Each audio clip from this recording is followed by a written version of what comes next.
Kashmir Kandhkot police जिले में अगवा थियल मुगवी बाज़ियाब कराने में नाकाम। हिंदू पंचायत के सॾ ते कश्मीर कंदकोट घोसपुर करमपुर और बडानी में 3 ॾींहं बि हड़ताल। कश्मीर भरसा इंडस हाईवे ते धरणे सबब ईंदड़ वेंदड़ गाड़ी जूं कतारूं लगल। घंटाघर चौक वट शहरन जो एहतजाज। दीरा मोड़ वट लगल धरणो भी जारी। मुखी जगदीश कुमार, जयदीप कुमार और सागर कुमार समेत बिया मुगवी बाज़ियाब थियण ताईं पुलिस के एहतजाज खत्म करण खां खुतो जवाब।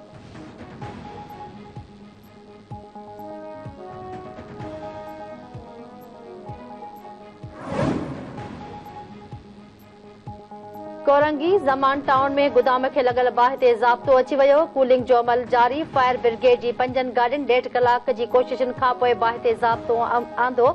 अमलदारनि जो चवणु आहे त मुतासिर गोदाम में कपड़ा ऐं प्लास्टिक मौजूद हुआ। सामान सड़ी रख थी विया। बाहि लॻण जो कारण मालूम न थी सघियो।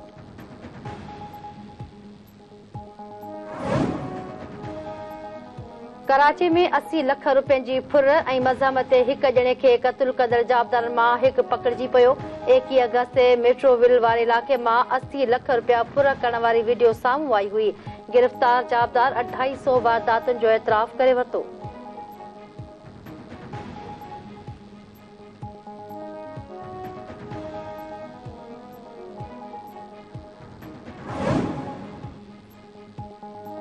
जाम नवाज अली थाने मां क़त्ल केस जा फरार थियल 2 जवाबदार ॿीहर ड्रामाई अंदाज़ में गिरफ़्तार। वज़ीर भील ऐं सूमर भील ख़िलाफ़ वधीक हिकु केस दाख़िल कयो वियो। SHO मुनवर राजपराई चईन अहलकारनि ख़िलाफ़ बि केस दाख़िल। वॾो मुंशी लुकमान महर, जमादार किरशन भील, सिपाही अली नवाज़ ऐं सिपाही शौकत वसाण गिरफ़्तार। SHO हथ न अची सघियो।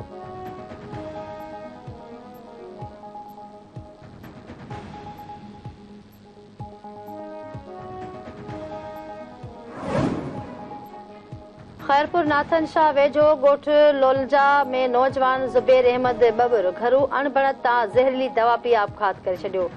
गंबट में नाग जे कखण सबब सैयद हसन अली शाह जो मासूम पुट फोत थी वियो।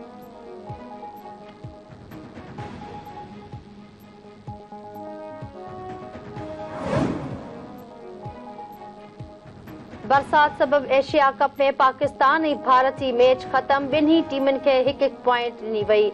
पाकिस्तान सुपर 4 मरहले लाइ क्वालिफाई करे वरितो। भारत पंहिंजी बैटिंग कई। सभई रांदीगर 266 रन्स ते ढेर थी विया। ईशान ऐं पांड्या टीम खे संभालियो। पाकिस्तानी शौक़ीननि पंहिंजे बैट्समैननि जी बैटिंग न ॾिसी सघिया।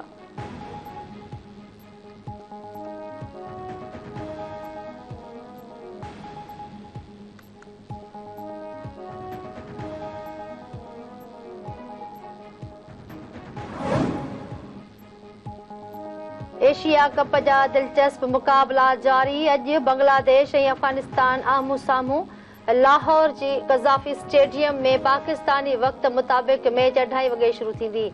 ॿिन्ही क्रिकेट टीमनि जा रांदीगर कामयाबी माणण लाइ पुरज़म।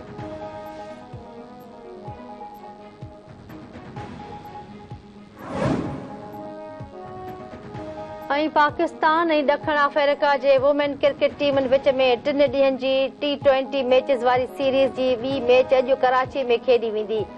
क़ौमी क्रिकेट टीम खे 1-0 जी बरतरी। ॿिन्ही टीमुनि विच में सीरीज़ जी टीं ऐं आख़िरी T20 मैच सुभाणे कराची में खेॾी वेंदी।